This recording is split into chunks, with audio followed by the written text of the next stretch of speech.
네, 안녕하세요. 강프로입니다. 자, 이번 영상에서는 신성 델타테크에 대해서 분석해 보도록 할 텐데, 자, 신성 델타테크가 지난주, 그쵸, 주간 등락률을 보면 5% 하락 마감이 됐습니다. 고가 대비해서 많이 빠지긴 빠졌습니다. 그 빠지는 과정에서, 그쵸, 제가 한 방이 남았다라고 계속해서 이야기를 드리고 있고, 저는 뭐 초전도체나 그런 부분보다 최대한 빨리 수익을 실현할 수 있는 그런 구간을 찾는 데 집중을 하고 있습니다. 어떤 종목이든 그게 중요하다고 생각을 하고요. 그게 주식 투자의 목적이 돼야 된다고 판단을 하기 때문에 무엇보다 중요한 건 내가 얼마에 매수해서 얼마에 파는지, 그게 가장 중요하다고 이야기를 항상 드리고 있는데, 그러기 위해서는 계속해서 가격을 내가 추적할 수 있어야 됩니다. 그리고 그 가격 추적의 기본이 되는 건 철저하게 신고가 이후가 됩니다. 왜 그러냐면 주식시장에서 상승하는 구간을 만들기 위해서는요, 먼저 시세를 확인하는 게 필요해요. 왜? 가격이 먼저 반영을 하니까. 그리고 가격이 먼저 반영하는 과정에서 막 이런 뭐 등락 구간이 있죠. 예를 들어서 신성 델타테크 같은 경우에도 여기까지 딱 보잖아요. 와, 이거 매매하기 쉽지 않아요. 그냥 단순하게 보잖아요. 여기 보면 와, 이렇게 거래 빵빵빵빵 터지고 이렇게까지 오니까, 그쵸, 거래 없이 조정받고 눌림목이다 이렇게 판단하잖아요. 그 뒤에 보잖아요. 이렇게 막 상한가 그냥 막 갭으로 막 뛰어갖고 막 가자. 이거 바로 잡을 수 있는 사람 몇이나 되겠습니까? 그래서 제가 계속해서 확인하고 추적하는 과정이 필요해야 된다는 거고, 그 필요한 과정을 내가 이해했을 때, 그쵸, 단기 수익이 가능합니다. 그리고 무엇보다도 초전도체 관련된 무언가가 뭐 APL 그 머티리얼즈에 들어가는 뭐 논문이나 그런 부분보다 주가가 먼저 반영한 거잖아요. 이렇게 쭉 올라가면서 얼마나 많이 올랐습니까? 사실상 이렇게 저가부터 고가까지 올라가는 과정에서 이 한 달도 되지 않아서 한 5배, 6배씩 이렇게 주가가 올라가 버렸는데, 이런 상황에서, 그쵸, 내가 무조건 간다라고 생각을 하면 그게 문제가 있다. 그래서 그런 부분을 이해를 시켜드리고자 해서 제가 오늘 영상을 찍는 거고요. 자, 그러면서 이렇게 뭐 상승도 나오고 하락도 나오고 하고 있는데, 지금은 무슨 상황이냐? 다시 시세 구간에 접어들었고, 여기서는 내가 꾸준히 추적을 해야 되는, 그쵸, 꾸준히 추적을 해야 되는 그런 가격대까지 내려왔습니다. 이 기본적으로 이 밸류에이션을 하고 뭐 가격대가 중요하고 그런 게 문제가 아니라, 그런 것 자체도 다 예상치잖아요. 근데 제가 이야기를 드리는 내용은 가격에 의해서 말씀을 드리는 거기 때문에 예상치이긴 하지만 시장의 판단을 저는 전적으로 믿습니다. 무슨 이야기냐면, 주가가 쭉 내린다. 그럼 내리는 이유가 있겠지. 올라간다. 올라가는 이유가 있겠지. 거기까지만 딱 생각을 하는 거고, 내리면 내가 언제 매도해야 되는 자리를 찾아야 요 구간을 내가 피할 수 있는지, 올라갔을 때는, 그쵸, 내가 언제부터 매수를 할 수 있어야 이런 구간에서 내가 시간을 허비하지 않을 수 있을지. 살다 보면 뭐 저도 뭐 많다면 많고 적다면 적은 나이인데, 살다 보면 그런 느낌 옵니다. 시간이 많지 않다는 걸. 그래서 시간의 효율을 높이는 그 방법이 신성 델타테크에선 지금 가장 중요하다고 생각을 하고, 이 무지성으로 무조건 내가 막 믿어야겠다, 초전도체 뭐 세상을 바꾼다, 그렇게 생각하기보다는 정말 현명하게 매매를 했으면 좋겠습니다. 초전도체가 막 잘 돼서 막 그렇게 막 나오면 좋겠지만, 그렇게 보기에는 진짜 너무 힘들어요. 정말 너무 힘들어요. 이 고가에서 내가 초전도체가 진짜인가 보다 그래서 믿고 들어갔다가 이런 하락 한 방 맞아버리면 얼마나 힘들어요. 진짜 고가에서 막 이게 올라가면 올라갈수록 그렇게 된다니까요. 더 많이 들어가 돈을. 그래서 이런 구간에 어렵게 막 보지 말라는 겁니다. 그래서 지금부터 추적을 해서 내가 적절한 가격에 잡아야지 정말 좋은 투자가 되는 겁니다. 자, 그리고 제가 하나 보여드릴게요. 자, 요겁니다. 지금 LK99 논란을 일으킨 퀀텀 에너지 연구소 연역을 보면 설립일이 2008년 7월 9일이고요. 뭐 몇 번에 이렇게 쫙 갑니다. 근데 지금 퀀텀 에너지 연구소의 소재지는 송파구 송일호 23길 46-24 지하 1층. 지하 1층에 있고요. 여기는 가락동입니다. 가락동. 그래서 송일호 23길 46-24를 한번 찾아보면, 요거 딱 찾아보잖아요. 여기입니다. 여긴데, 자, 요 건물이 퀀텀 에너지 연구소의 건물입니다. 일단 여기 지하 1층에 있고, 여기서 세상을 바꾸는, 자, 여기 동양 인테리어가 1층에 있는, 그쵸, 요 건물이 세상을 바꾸는, 그쵸, 세상을 바꾸는 LK99를 만든 건물입니다. 뭐 제가 비꼴라고 하는 얘기는 아니고요. 여기에 한 통을 다 쓰는 것도 아니고 지하 1층 새들어서 있는 게 퀀텀 에너지 연구소에 있다. 그쵸? 제 긴 이야기 안 드리겠습니다. 뭐 제가 이게 있어요. 신성 델타테크가 퀀텀 에너지 연구소의 지분을 가지고 있다고 하잖아요. 근데 엄밀히 따지면 퀀텀 에너지 연구소의 지분을 갖고 있는 게 아니라 LNS 벤처 캐피탈, 그쵸, 여기에 지분을 가지고 있습니다. 2008년에 5억 원을 투자하고 16.67%의 지분을 얻었다. 그쵸, 점점 상각 처리해서 23년 3월 감사보고서에서 9.37의 지분도 전액 상각했다고 밝혔다. 여기 LNS 벤처 캐피탈, 여기에 있는 지분을 갖고 있는 게 신성 델타테크다. 이렇게 보시면 되고, 50% 지분이라고 하는 건 요거예요. LNS 벤처 캐피탈의 지분을 신성 델타테크가 50% 가지고 있다. 이렇게 이해를 하시면 되는 겁니다. 자, 그래서 근데 뭐 저게 뭐 좋다 나쁘다 그런 이야기를 드리는 건 아니고요. 자, 여기 있죠. 요거 보시면 됩니다. 여기 쭉 보면 여기 있죠. LNS 벤처 캐피탈. 그쵸? 여기에 중소기업 창업투자사다. 여기에 2006년 10월 달에 설립을 했고, 여기에 지분을 50% 가지고 있다. 즉 이게 신성 델타테크의 자회사다. 요게 신성 델타테크가 LK99 초전도체 관련된 종목이 된 이유입니다.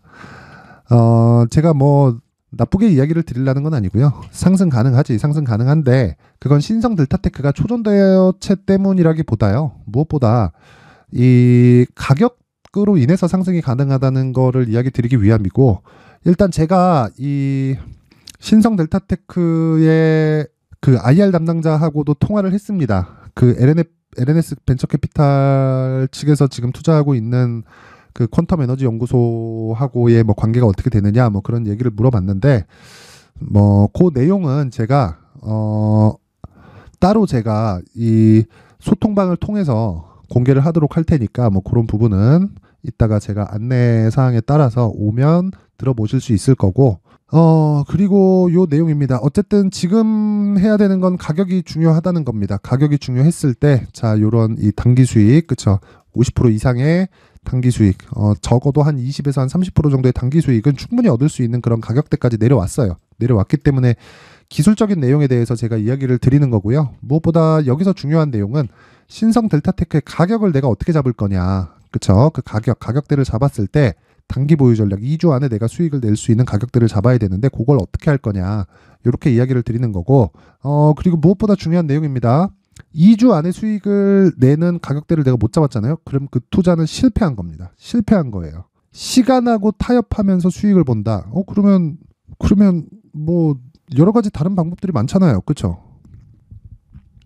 내가 신성 델타테크에 5억 투자할 거야, 3억 투자할 거야, 2억 투자할 거야. 그러면 지금 집값 내리는 거 기다려가지고, 그쵸? 어차피 금리 앞으로 계속해서 내릴 텐데 변동금리 대출 딱 받아가지고 집값 딱 내려가면 차라리 집을 사는 게 더 낫지 않을까라는 생각이 듭니다. 어쨌든 주식 투자 중요하지만 신성 델타테크를 지금 가격에 내가 장기 투자를 해서 초전도체를 믿는다. 요거 하지 말고요. 가격에 집중하자. 그쵸? 자, 요 내용까지 제가 영상에서 이야기를 드리면 너무 긴 이야기가 될 수 있기 때문에 가격에 집중해서 어떻게 내가 단기간에 수익을 낼 수 있는지에 대한 부분을, 그쵸? 여기 19페이지에 걸쳐서 준비를 해놨습니다. 영상으로도 말씀드릴 수 있겠지만 그래도 너무 길어지면 듣기도 피곤하고 하니까 딱 공부할 수 있는 자료로 제가 준비를 해놨으니까 요 내용을 제가 모든 분들한테 무료로 공개를 하도록 하겠습니다. 근데 그래도 이 만든 사람의 성의를 생각해서 최소한의 성의를 보여주시는 분들에 한해서만 제가 신성 델타테크의 가격 그리고 단기 보유 전략을 공유해 드리도록 할 테니까 시청해 주시는 모든 분들이 상단의 전화번호 확인해서 숫자 3이라고 문자를 보내주시는 분들에 한해서만 제가 신성 델타테크의 가격 그리고 단기 보유 전략을 공유해 드리도록 하겠습니다. 자, 그리고 이런 과정에서 제가 신성 델타테크를 실시간으로 가격을 잡는 강프로의 무료 소통방이 있습니다. 여기에 대해서는 제가 몇 번 이야기를 드렸죠. 이 방에서 신성 델타테크에 대한 매매가 이루어진다. 뭐 간단하게 한번 내용을 체크해 보면 마지막으로 제가 매도한 날이 요 날입니다. 요 날 11월 16일인데 11월 16일 날 움직임을 한번 볼게요. 제가 어떻게 매매를 했는지 11월 16일은 수능이죠. 자, 신성 델타테크 장시작 전 지정가 매도 주문, 수능이기 때문에 9시 51분도 장시작 전입니다. 10시에 시작하죠. 그래서 기술적 최대치는 5만원이다. 장시작 전 매도 주문 44,500원. 그쵸? 이렇게 매매가 들어간 거고 바로 체결이 돼서 44,500원에 저는 전량 매도하고 빠졌습니다. 자, 그리고 나서 쭉 올려보면 언제 매수를 했느냐. 자, 11월 15일 그쵸? 신성 델타테크 장중 매매 들어갑니다. 어제까지 하락 확인했고요. 오늘 35,000원 지지 확인하고 단기 공략. 그쵸?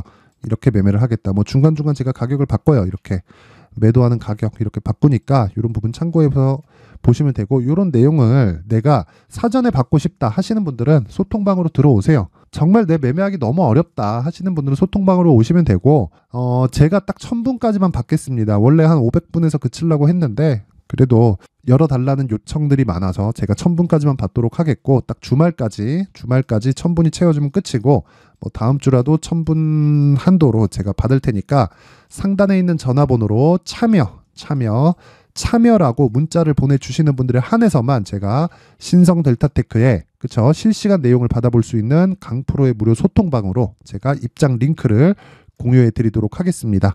자, 그리고 뭐 여러 가지 내용이 있지만 가장 중요한 건 가격이 중요하다는 거고요.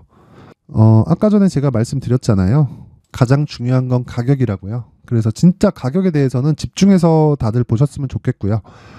정말 단기 수익이 필요합니다. 주식시장에서는 단기 수익이 없으면 심리가 무너져서 정말 힘들어요. 그래서 이 신고가 매매를 이용을 해서 단기 수익을 얻고 싶다 하시는 분들은 다들 진짜 한번 고민을 한번 해보셨으면 좋겠습니다. 아무튼 지금 주말인데 뭐 신성 델타테크 진짜 한번 남았으니까 너무 걱정하지 마시고, 이번에 시세 구간까지 횡보 구간이 어느 정도 나오느냐에 따라서 6만원대 매수하시는 분들도 손해를 안 볼 수 있는 가격대를 제가 제시를 할 테니까 상단에 있는 전화번호 확인해서 참여라고 문자 보내주시면 제가 한 분 한 분 빠짐없이 소통방 입장 링크를 순차적으로 공유를 해드리도록 하겠습니다. 자, 항상 시청해 주셔서 감사드리고요. 모든 분들이 성공 투자하셨으면 좋겠고 주말 잘 보내세요. 자, 이제 23년도 다 끝나가지만 매매를 하시면서 스트레스를 받으시는 분들이 있을 수 있습니다. 시장이 항상 그렇긴 하지만 그래도 제 구독자분들과 시청해주시는 분들을 위해서 앞으로 차기 주도주가 될 수 있는 대시세 종목을 준비를 해왔습니다. 물론 단타에 목말라 하시는 분들이 있을 수 있습니다. 자, 그런데 단타의 문제는요, 위험관리입니다. 단타에서의 위험관리는 손절 말고는 없기 때문입니다. 자, 그래서 항상 제가 단타는 재능이 필요하다고 이야기를 드리는데, 단타에서의 재능은요, 단순하게 차트를 보면서 단타를 치는 기술적인 문제가 아닙니다. 손절에 대한 심리적인 압박을 이겨내면서 매매를 해야 되기 때문에 장기간 유지하기가 사실상 어렵습니다. 한두 번 해보면 할 수 있는지 없는지 알 수 있을 겁니다. 자, 그래서 단타나 짧은 수익만을 쫓다 보면요, 잦은 손절로 계좌가 망가지는 건 순식간이고요. 그만큼 수익하고는 거리가 멀어지겠죠. 장기간 유지하기가 어렵기 때문입니다. 결과적으로 주식시장에서 돈을 벌기 위해서는요, 어떤 계기를 만들어야 되는데 그 계기는 한 종목에 비중을 실어서요, 수익을 보는 것 말고는 없습니다. 쓸데없이 잦은 매매를 하지 말라는 이야기고요. 그리고 한 종목에 비중을 실을 수 있어야 된다는 겁니다. 그런데 이 비중을 실는 과정에서 성장 산업군에 대한 이해가 필요하다는 겁니다. 이 부분을 반드시 기억을 하셔야 돼요. 자, 이런 성장 산업에 대한 구조와 제가 앞서 말씀드렸던 신고가 그리고 선반영 구조에 대해서 이해를 했을 때 이런 매매를 할 수 있게 됩니다. 2월 7일 강프로의 대시세 종목으로 에코프로 매수가는 17만원 이에서 진행이 됐고요. 그리고 목표가는 50만원부터 자율 매도 구간으로 잡았죠. 예상 수익 범위가 200% 이상으로 되어 있는데 신고가 이후에 선반영 평균치가 200% 이상이기 때문에 그렇습니다. 자, 그런데 에코프로가 2차전지 양극재 기업이죠. 자, 근데 2차전지 양극재는 친환경이라는 범주 안에 속해 있다고 보시면 됩니다. 근데 제가 항상 이야기를 드리죠. 시세는 항상 연결된다고요. 앞으로 나올 대시세 종목도 이런 친환경이라는 성장 산업군에 포함되어 있어야 됩니다. 자, 이런 성장 산업군에 포함되어 있는 걸 확인한다면 이 내용처럼 세 가지의 공통점을 가지고 있습니다. 1년에 많은 종목이 발생하지 않고요. 그리고 세력들의 장기간 매집 구간이 확인돼야 되고, 그리고 상승하기 시작하면 평균적으로 3개월 정도의 상승 구간을 보이기는 하지만 제가 2개월이라고 작성을 해온 건 한 가지 내용 때문입니다. 한 달은 확인하는 과정이 필요하기 때문입니다. 이게 무슨 얘기냐면 성장 산업에 대한 부분, 그리고 이런 공통점, 여기다가 기술적인 내용을 다 포함을 시키더라도 절대적으로 가격이 우선적으로 반영이 되는 것이기 때문입니다. 에코프로도 마찬가지예요. 이런 내용을 토대로 제가 4분기 대시세 종목을 준비를 해왔습니다. 자, 장기간 하락하면서 최악의 국면을 거쳐왔고요. 이 구간에서 먼저 하락을 했다는 건 앞서 말씀드렸던 내용처럼 고가에 대한 부분이 아니라 저가, 즉 나쁜 부분을 반영한 이후에 신고가를 발생을 시켰다는 건 앞으로 좋을 부분을 반영이 되고 있다는 거죠. 그런데 본격적인 시세는 신고가 이후라고 말씀을 드렸고, 지금은 매물 소화 과정을 보내고 있습니다. 앞서 말씀드린 대로 가격 먼저 분석을 끝냈죠. 그리고 나서는 정부 정책의 방향과 맞는지를 체크를 해야 되는 겁니다. 2023년 대시세 종목인 에코프로도요, 정부 정책의 방향에 맞는 종목이라고 볼 수 있겠죠. 물론 이런 종목들도요, 신고가 이후에 시세를 낸다는 건 반드시 기억하고 있어야 됩니다. 자, 이런 내용을 토대로 23년 상반기 에코프로와 같은 대시세 종목을 준비를 해왔습니다. 자, 하반기 대시세 종목은 영상 상단의 전화번호로 대시세라고 문자를 보내주시는 분들에 한해서만 공유해드리도록 할 테니까 영상 상단의 전화번호 확인해서 하반기 대시세 종목으로 큰 수익 내셨으면 좋겠습니다.